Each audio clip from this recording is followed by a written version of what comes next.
hermano, muchas gracias por la parte expositiva, estuvo bastante clara y bueno, siempre surgen algunas preguntas, de manera que, bueno, no sé si empezamos con Rubén. Rubén, si tienes alguna pregunta para el hermano Bueno, Luis. es que un bombardeo de verdad,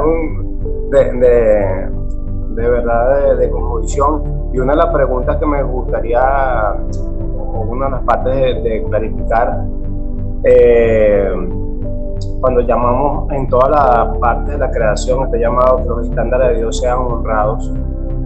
Algunos, por ejemplo, el gobierno y todas estas áreas parecen más fáciles de decir cuál no, cuál sí, porque los estándares morales absolutos, como lo vemos en Romanos 13, el, el fin último del gobierno, pero este, cuando vemos, por ejemplo, cuando nos toca juzgar la parte del arte, eh, como por lo menos yo le recomendaría a un artista traer gloria a Dios en esto, aunque yo le puedo dar principios, pero realmente o sea, la estética, la gloria del Señor, la distribución y todo esto, lo que ya sabemos, pero como dejar algo teológicamente claro a este mundo tan postmoderno en cuestión, imagínate, también del arte. ¿Cómo daría yo esa argumentación a las artes modernas y volver bueno, un gran exponente de esto es Rembrandt y todo esto, porque ya conocemos, pero que intencionalmente la gloria de Dios y romper ese paradigma al mismo tiempo de este tiempo posmoderno en el arte? Bueno, es que ser un humano que cumple el propósito de Dios es ser un sabio. Estamos hablando de sabiduría bíblica, sabiduría técnica.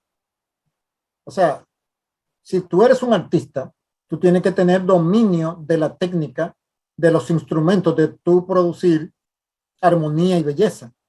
Necesitas tener una cosmovisión que los integre a los dos, para entonces tú poder captar la sabiduría estética que Dios plasmó en esa área de la creación.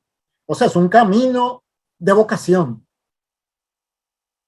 Tiene que dominar la Biblia con su cosmovisión, pero dominar el área de la creación en particular. Y eso es a través del estudio y de la observación rigurosa. Entonces, con los dones particulares que Dios le da a cada uno, un artista puede entender la mente de Dios en ese aspecto y entonces aplicarlo en la producción de su obra o explicarlo a sus estudiantes o compañeros sobre la perspectiva de Dios. Pero es un trabajo de diligencia, es un trabajo, es una vocación.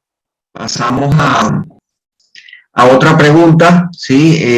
La hermana Leti o José Mata. No, la pregunta que quería hacerles, por ejemplo, con respecto a la gente que hace arte en materia de comedia, o sea, por ejemplo, las personas que comentan chistes y esto, ¿cómo el cristianismo se puede reflejar en esta área? Por ejemplo, hay un señor de Colombia que llaman José Ordóñez, ¿no? Y él, en sus principios, él ganó el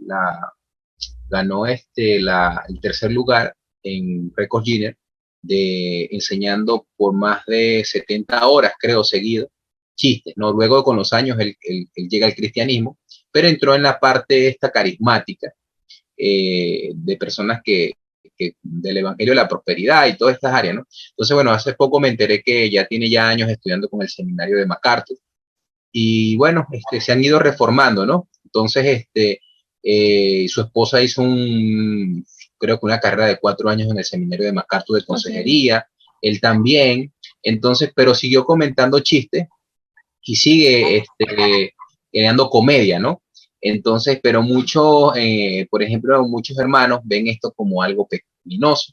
Y yo quisiera ver cómo encaja esto en el cristianismo, en la parte de la redención, si el creyente puede extender el reino de Dios por medio de estos principios de comedia, pero saludable, ¿no? O sea, es algo saludable. Por ejemplo, yo me río bastante cuando lo escucho con mi esposa, porque nosotros empezamos a reírnos. ¿Cómo Dios obras por esto o es que está mal como creyente yo crear arte por medio de los chistes?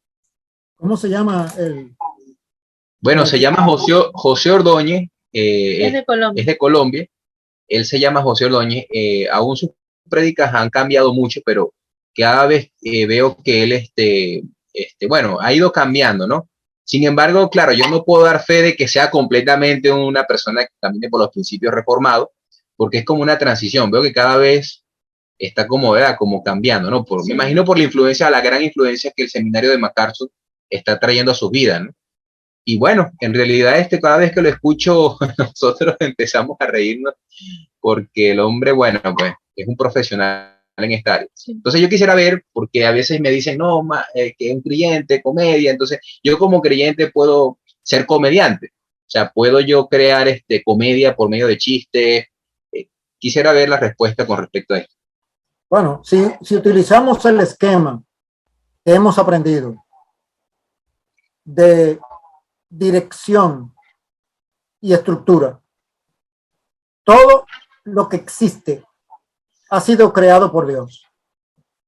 Por lo tanto, la posibilidad de crear situaciones chistosas o risibles las creó Dios dentro de la estructura de comunicación de los seres humanos. Debido a la dirección pecaminosa de la caída, es abusada en contra de los estándares del Creador. Pero Jesucristo las reclama para sí. Es en principio creación, caída, redención. Por lo tanto, todo lo que existe tiene dos direcciones morales en antítesis. Todo lo que existe puede ser redimido para Jesucristo porque fue creado originalmente para Él. Y ese es el rol de los cristianos. Que también lo hagamos, habría que estudiar el caso en particular. Pero en principio, toda realidad creada, por más abusada que esté, es redimible en base a su estructura creacional. El reino de Dios no desecha nada creado por Dios como irredimible. Interesante, ¿no? Entonces la persona puede dedicarse a esta área. Claro. No, muchas gracias, profesor. Muchas gracias. Pero es importante aplicar el principio, el esquema, para poder hacer la deducción bíblica apropiada. Entonces, claro, en el caso del arte, interpretar el arte es una tarea como aprender un idioma. El arte es las diferentes artes son diferentes idiomas, medios de comunicación, de ideas y de armonía. Si uno no sabe leer arte, es muy difícil que comprenda lo que el arte está transmitiendo. Entonces es necesario dominar la técnica, por lo menos para poder interpretarlo. Para ser crítico ya hay que tener un dominio más profundo, pero igual con todas las disciplinas humanas. Por eso es que no es posible que una persona, porque sepa un poco de Biblia, va a saber sobre todo los elementos de la creación. No es posible. Dios ha dotado a cada persona con capacidades diferentes para dominar diferentes elementos de la creación. ¿Qué tal? Buenas noches. Hola. Bueno verles. Sí, tengo una pregunta y viendo, o sea, cuando estamos estudiando las láminas, y hay una, sobre todo la 10, fue lo que me llamó más la atención.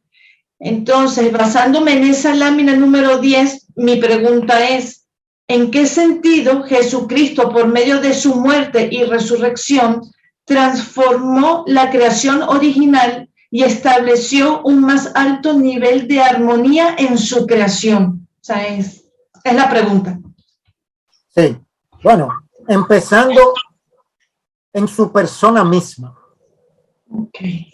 La materialidad, vamos a decirle así, la estructura física descrita en los evangelios respecto de la persona del Señor Jesucristo son totalmente diferentes él podía traspasar paredes sin ser visto y aparecerse. Ajá. Es decir, el principio de la impenetrabilidad de la física, de que dos cosas no pueden ocupar un mismo lugar, quedó no aplicable a él. Sus características físicas de ser reconocido por personas que lo conocían de cerca quedó alterada, de modo que él podía estar entre ellos, como en el caso de los que iban a Emaús, y no ser identificado por ellos. Y dice la Escritura que sus ojos fueron velados para que no pudieran identificarlo. Es decir, el cuerpo resucitado del Señor Jesucristo demostró cualidades que el presente universo de materia, espacio y tiempo no posee. A partir de la resurrección, vivimos en un universo diferente. Lo que pasa que la transformación de los elementos físicos está aguardando a que se complete la obra espiritual y social de la creación. Pero ya empezó. Es como cuando empieza el día allá en Japón. Hace muchas horas que cuando llega el amanecer a España, hace tiempo que el sol salió allá en la línea internacional del tiempo. La transformación del universo a la nueva era ya empezó. Por eso, si alguno está en Cristo, nueva creación es.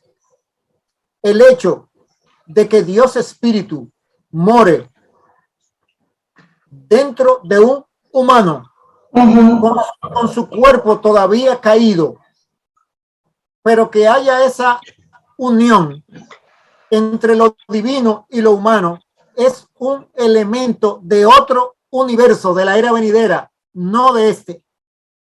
Ya nosotros estamos en la era venidera. Y por eso tenemos que tener conciencia de la vocación como pueblo de Dios que nos corresponde como testigos de la era venidera y de la nueva creación. Nosotros no somos testigos de la vieja creación, sino de la nueva creación, porque es a nosotros a quien el Señor Jesucristo nos mandó que la testifiquemos. Y por eso el don del Espíritu Santo es un empoderador que nos permite realizar eso. ¿Por qué? Porque el Espíritu Santo no pertenece a la vieja era, pertenece, o sea, el Espíritu Santo morando en un humano, Dios morando en un humano, es un elemento de la era venidera, no de la era presente en el sentido bíblico. Entonces, la materialidad, por decirlo así, las características físicas que exhibió el Señor Jesucristo retan las características presentes del universo de materia, espacio y tiempo, como nosotros lo conocemos. Es una nueva creación. No está realizada, pero está inaugurada. Y a la iglesia, a los cristianos, nos toca, empoderado por el Espíritu Santo, demostrar esa realidad. O sea, que es una realidad que implica tener el medio de gracia del Espíritu Santo, conocer la palabra de Dios y dominar el área de la creación en particular, lo que estamos llamando estructura en profundidad, para poder hacer esa síntesis. Si no, no podemos. Un cristiano que nada más sabe Biblia no puede hacer eso porque está desechando la realidad de la creación. Y Dios no desechó la realidad de la creación. Dios transformó la realidad de la creación. La gracia restauró a la naturaleza. Y porque lo haya hecho en pequeña escala, no quiere decir que es de menor importancia. Es que cuantitativamente no ha crecido lo suficiente, pero cualitativamente no hay ya nada más. La fusión de lo divino y lo humano en el nuevo nacimiento. No hay más nada después de ahí, simplemente que se realice en su totalidad. Es decir, el humano compartiendo la naturaleza divina, no hay más de ahí.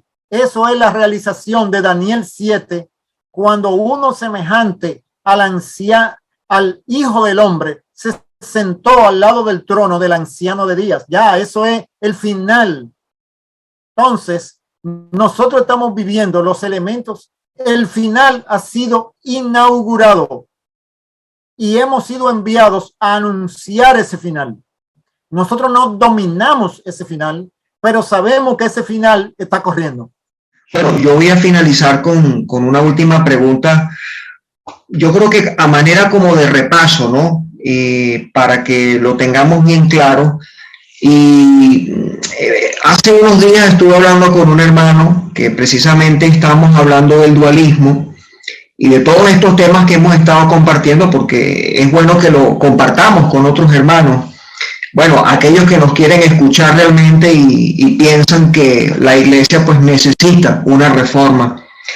Y estábamos hablando de la Gran Comisión y claro, él me dice, bueno, la Gran Comisión tiene que ver, como la gran mayoría piensa en el día de hoy, esa Gran Comisión de Mateo 28, asocian la Gran Comisión, bueno, con el simple evangelismo y bueno, aquellos que creen y confían en Jesucristo como su Salvador, se les hace un discipulado en la iglesia, se los bautiza y listo.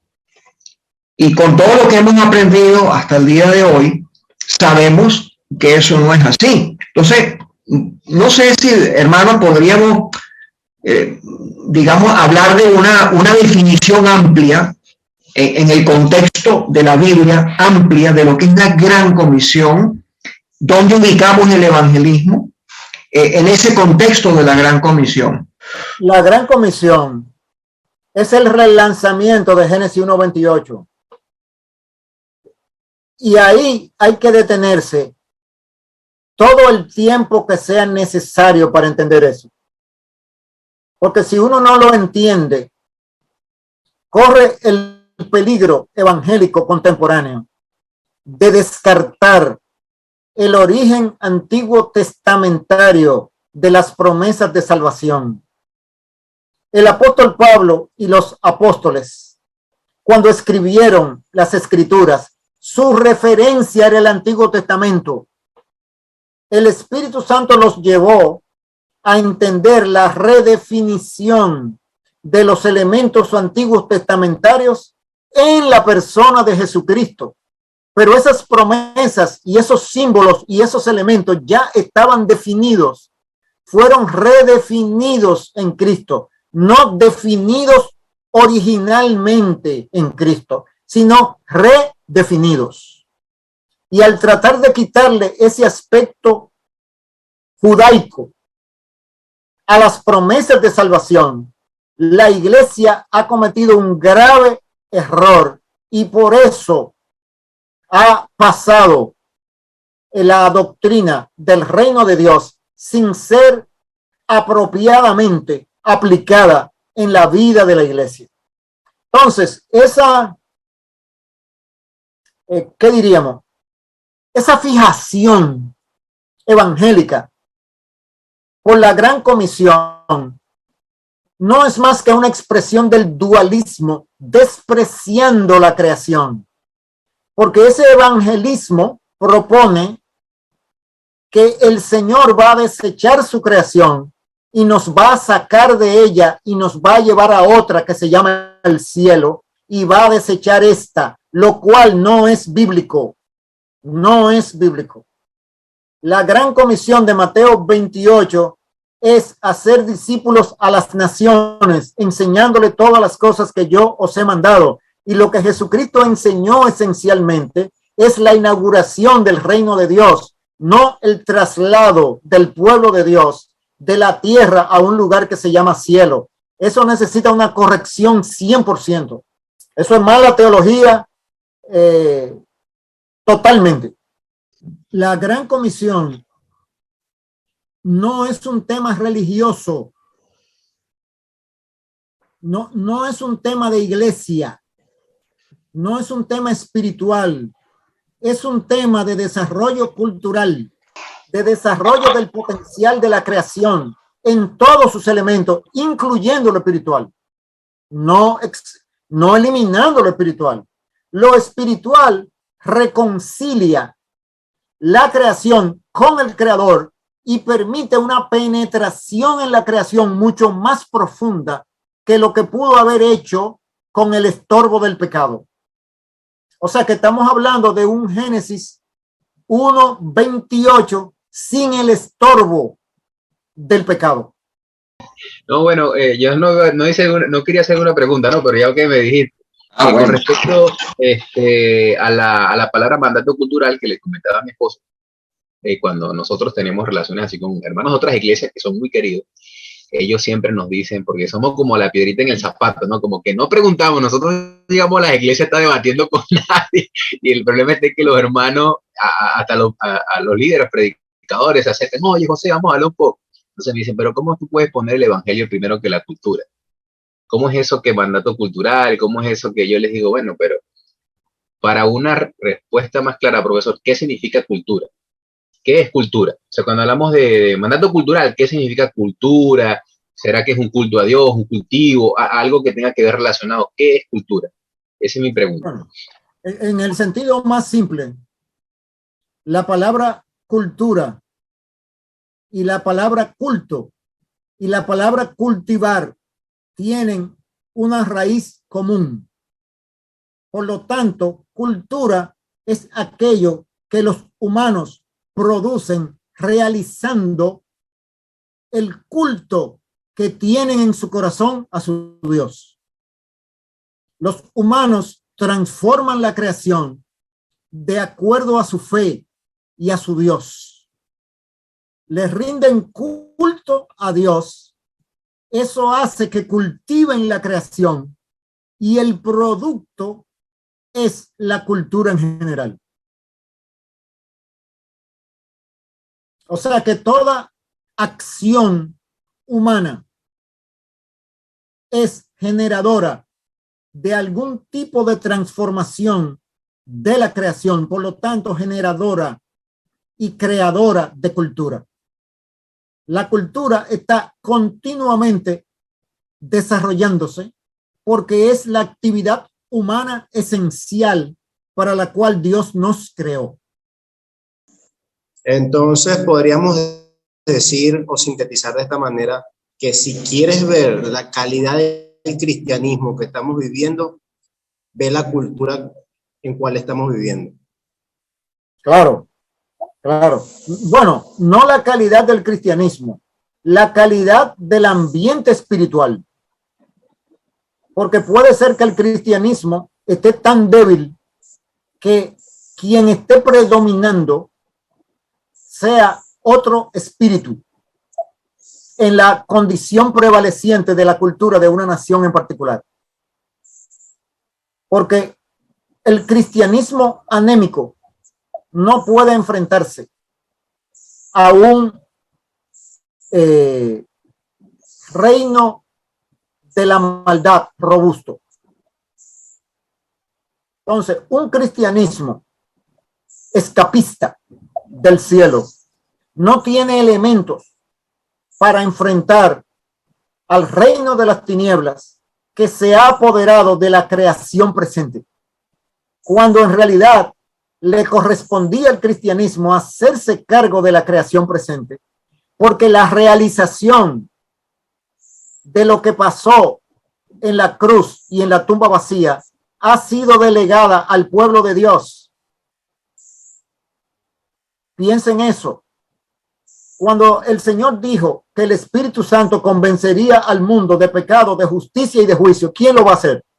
El Espíritu Santo no anda desencarnado, es morado en creyentes, son carne y sangre que lo van a hacer. Empoderado por el Espíritu Santo, pero carne y sangre. Entonces, si los creyentes como parte de nuestra vocación no entendemos eso, es un cristianismo anémico que no puede contrarrestar la fuerza del engaño y la mentira de unas tinieblas engañosas y mentirosas. Disculpe que interrumpe, profesor, pero con respecto a lo que estamos comentando, aquellos cristianos, por ejemplo, que hemos tenido el caso mi esposo y yo, de que nos dicen que separan Génesis 1:28 con Mateo 28, el mandato cultural con la Gran Comisión, ellos nos dicen de que eso no tiene nada que ver, sino que la iglesia no está demandada a sobrepasar el Mateo 28, que es lo que usted refleja, de que solo es la predicación del evangelio, el evangelismo, el bautismo y ya. Esa persona, o sea, cristiano, que piensa que Génesis 1:28 y Mateo 28 están separados, no tienen nada que ver, podríamos decir que es un cristiano anémico, o más allá de decir, tiene un pensamiento dispensacional, o cómo podríamos decir de esa persona que cree que una cosa no tiene que ver con la otra. Obviamente es una persona que no domina el alcance de la revelación y por lo tanto es un niño en Cristo y aplican los principios de Romanos 14 y de Primera de Corintios, en aquel caso en la contradicción de la comida sacrificada a los ídolos.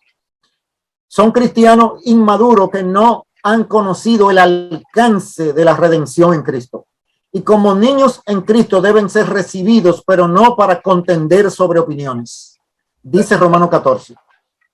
Con respecto a la hermenéutica pactual, la cosmovisión la separa de la hermenéutica pactual, porque, por ejemplo, con la hermenéutica pactual, yo he escuchado de que ya como Génesis 1:28, Romanos 13, entre otros textos, no son demandados a la iglesia porque ya estamos bajo la gracia, sino es que nos basamos más que todo a los 10 mandamientos, a la ley moral, no más. Entonces, para regir principios de gobierno, etcétera, etcétera. Pero ¿hay una discrepancia con la cosmovisión? Mi pregunta ahora es, ¿hay alguna discrepancia con la cosmovisión bíblica y la hermenéutica pactual?